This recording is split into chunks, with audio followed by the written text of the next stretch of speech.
श्री सुखदेव जी वर्णन करते हैं। एक दिन की बात है, ग्वाल बाल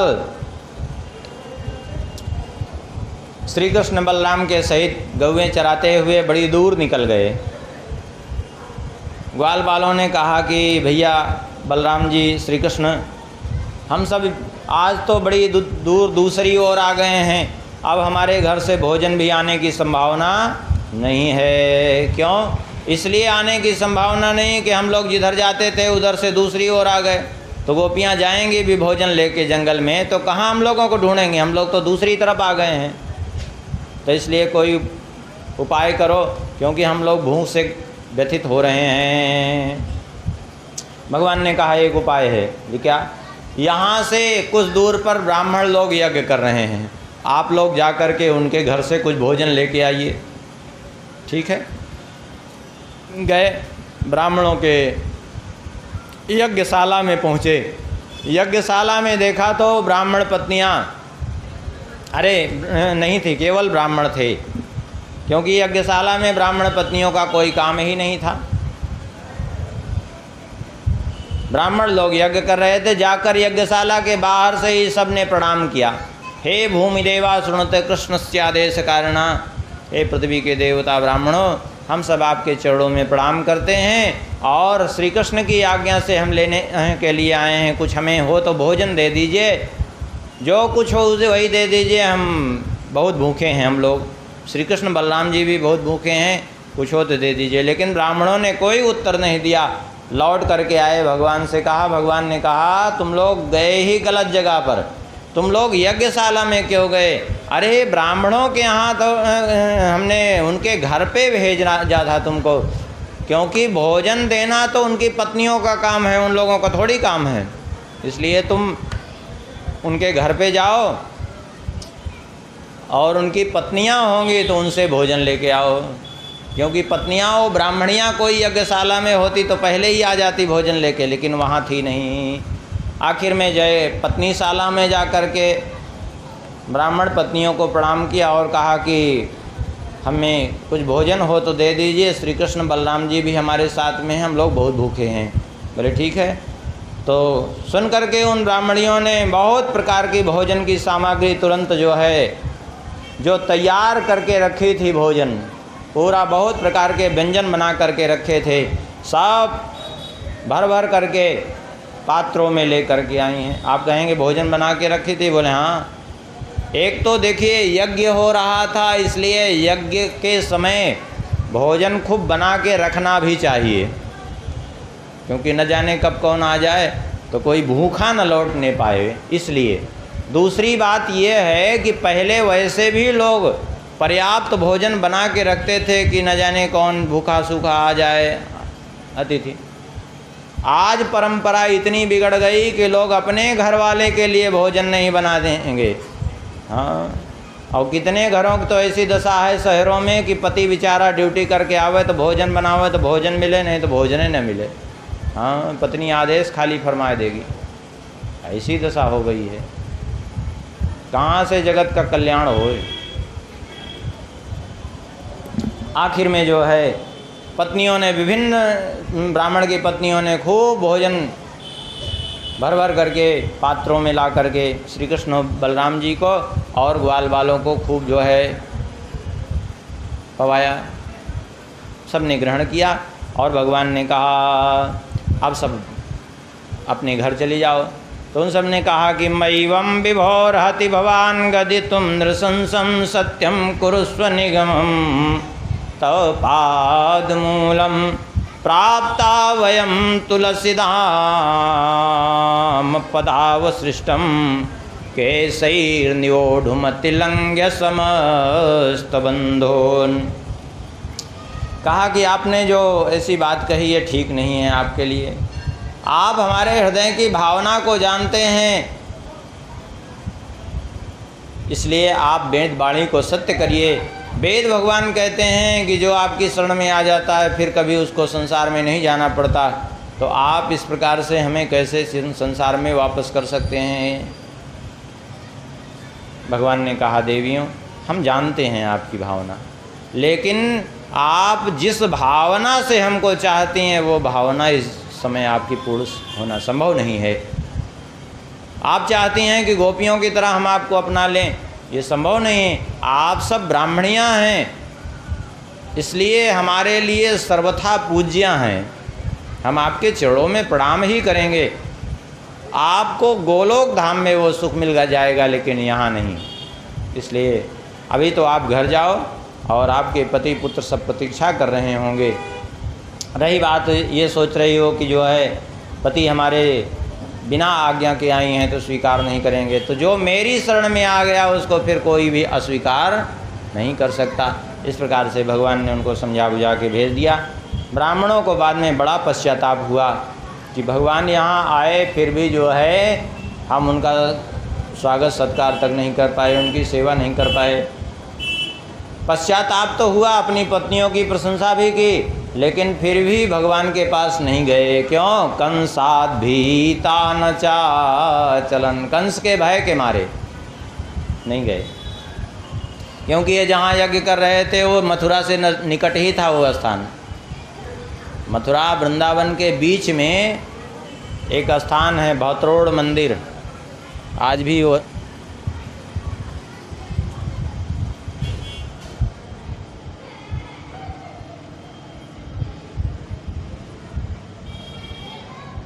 जय श्री राम, जय श्री राम, जय श्री राम, जय श्री जय श्री राम। जमुना जी के तट पर आज भी वो है, एक मंदिर है, भौत्रोड़ मंदिर बोलते हैं। ठाकुर जी बड़े सुंदर विराजमान हैं वहाँ। तो वहीं की ये घटना है। अब वो मथुरा से तो निकट ही है, तो वहीं की घटना थी। तो कंस के भय से भी वो गए नहीं कि कंस नाम को आकर के अत्याचार करना चालू कर दे। इधर जो है भगवान श्री सुखदेव जी कहते हैं, एक दिन की बात है, श्री कृष्ण बलराम वहीं ब्रज में ही विभिन्न लीलाएं कर रहे थे। इधर गोपगणों ने इंद्र यज्ञ की तैयारी की। बड़ी जोर शोर की तैयारी देख करके भगवान ने नंद बाबा से पूछा, कथ्यतां मे पिता कोऽयं संभ्रमो व उपागतः, किं फलं कस्य चोद्देशः केन वा साध्यते मखा। हे पिताजी, ये कौन सा अचानक यज्ञ का आयोजन हो रहा है? इतनी जोर शोर की तैयारी हो रही है, किस फल की कामना से अथवा किस उद्देश्य से, और किसका यज्ञ हो रहा है?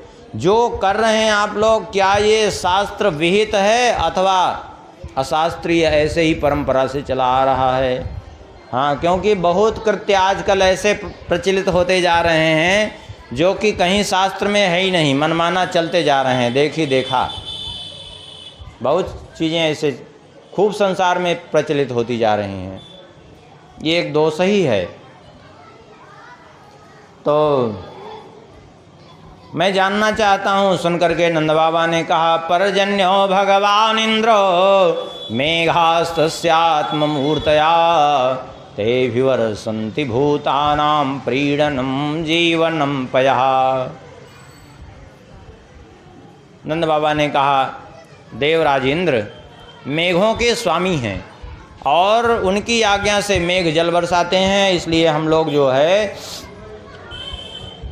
प्रतिवर्ष इसी में समय कार्तिक में उनका पूजन करते हैं। उसी यज्ञ की तैयारी हो रही है, क्योंकि हम जल नहीं बरसाएंगे, हम यज्ञ नहीं करेंगे तो जल कैसे बरसाएंगे?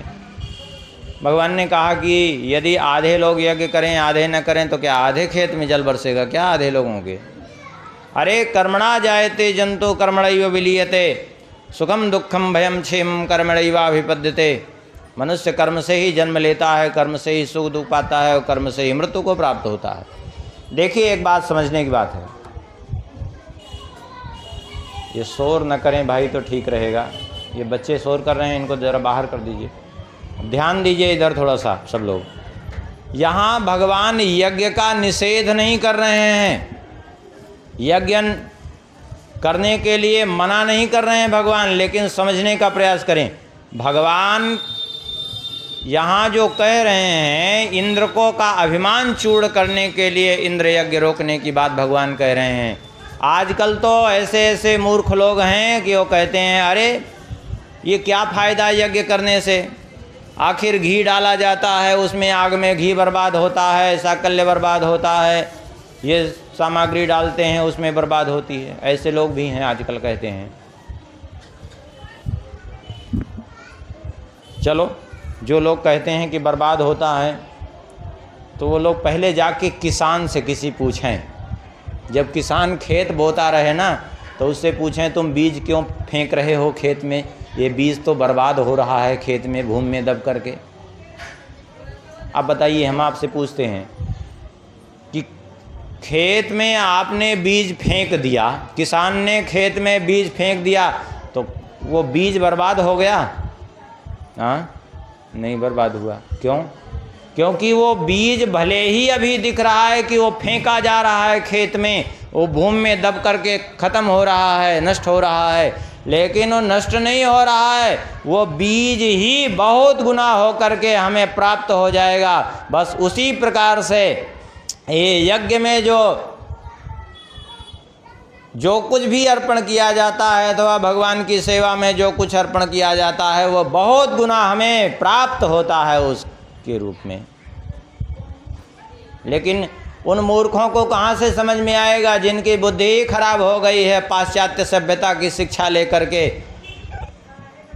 उनको कहाँ से ये बात समझ में आएगी।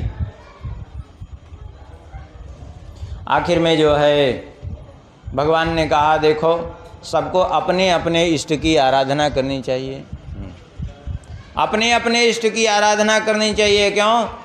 सबके इष्ट, जैसे वे ब्राह्मण हैं तो ब्राह्मण के इष्ट हैं वेद, ब्राह्मण के इष्ट हैं भगवान, उनकी आराधना करनी चाहिए। क्षत्रिय हैं, क्षत्रिय के इष्ट भगवान तो ही हैं, लेकिन उनको प्रजा का संरक्षण करना चाहिए, प्रजा भी उनकी इष्ट है। भगवान कहते हैं देखो हम लोग गोपालक हैं, हम लोगों की इष्ट हैं गाय, इन गायों की सेवा हमें करनी चाहिए। इन गायों की वृद्धि करने वाले हैं गोवर्धन जी, उनकी सेवा करनी चाहिए, और ब्राह्मणों की। इसलिए हमारा तो मत यही है कि तस्माद् गवाम ब्राह्मणानाम् अद्रेस्यारभ्यताम् मखः य इंद्रयाग संभारास्तैरयं साध्यताम् मखः। जो इंद्र यज्ञ की सामग्री है उसी से गौओं की, ब्राह्मणों की और पर्वतराज गोवर्धन की पूजा कर देनी चाहिए।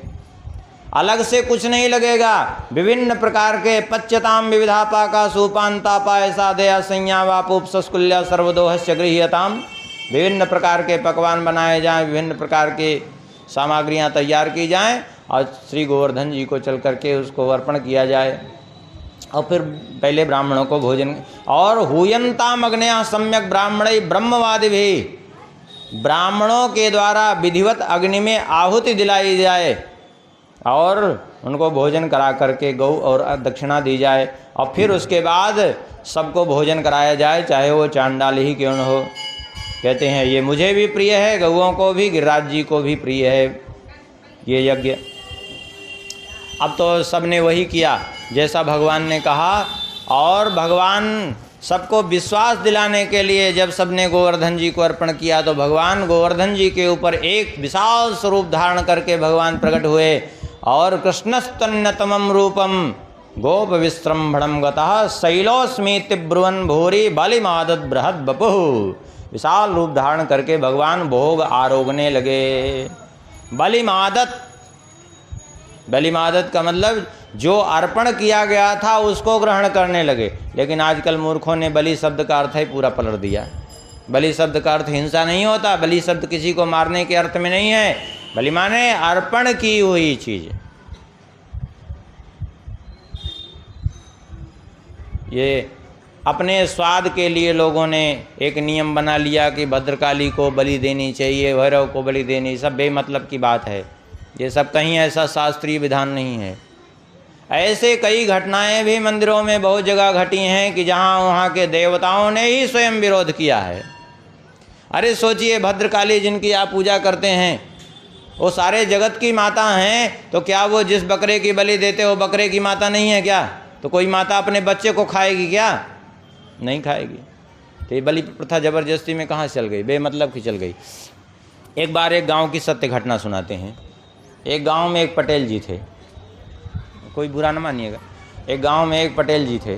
तो पटेल जी के कोई संतान नहीं थी। संयोग से जो है किसी ने बार बार कहा कि ये भैरव जी से आप मन्नत मांग लीजिए, इनको बलि चढ़ा दीजिए तो तुम्हें संतान हो जाएगी। अब पटेल जी बेचारे सात्विक प्रकृति के, वो कैसे बलि दें, लेकिन लोगों के प्रेरित करने पर उन्होंने कहा चलो अगर ऐसा होता है तो हम चढ़ा ही देंगे, उसमें क्या बात है। संयोग से कुछ समय बाद उनको एक पुत्र की प्राप्ति हुई। उन्होंने कोई मन्नत वन्नत नहीं, वो तो खाली ऐसे ही कह दिया था। जब पुत्र की प्राप्ति हुई तो लोगों ने कहना प्रारंभ किया कि देखो तुमने कहा था इसलिए भैरव जी ने तुम्हारी सुन ली, अब जाओ बलि चढ़ाओ, भैंसा की बलि चढ़ाओ। अच्छा, ये तो बड़ी समस्या। अब पटेल जी क्या करें, अब लोगों ने कहा तो लेके एक भैंसा चले।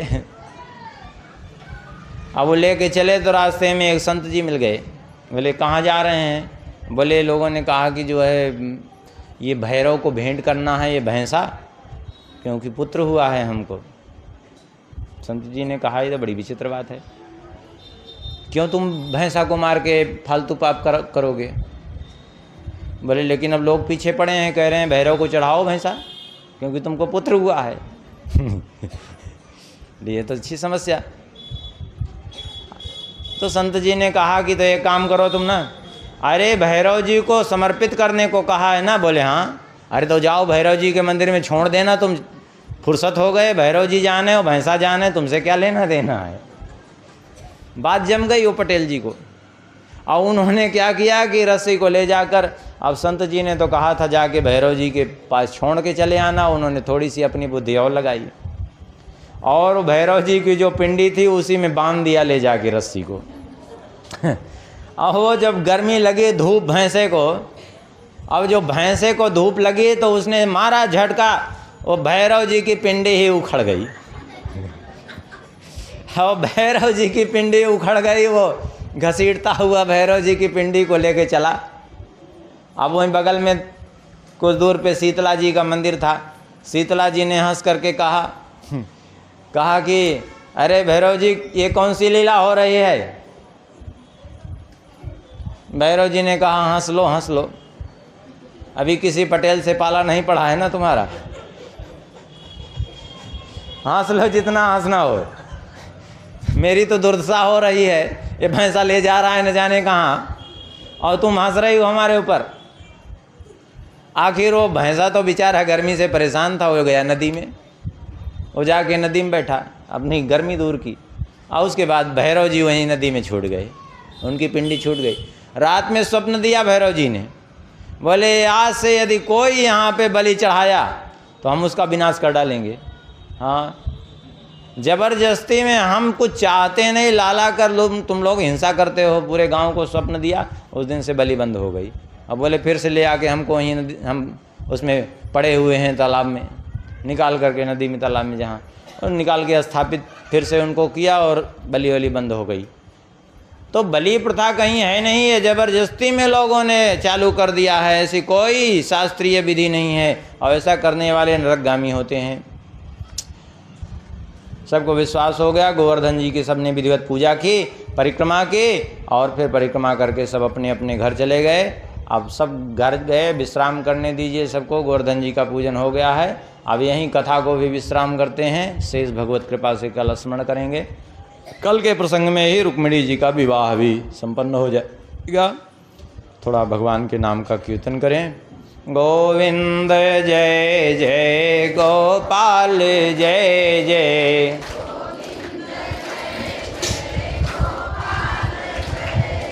श्री राधा रमण हरि गोविंद जय जय,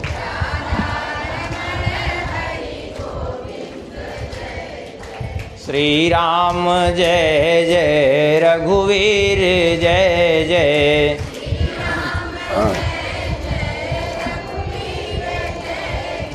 सीतारमण श्री रघुनाथ जय जय।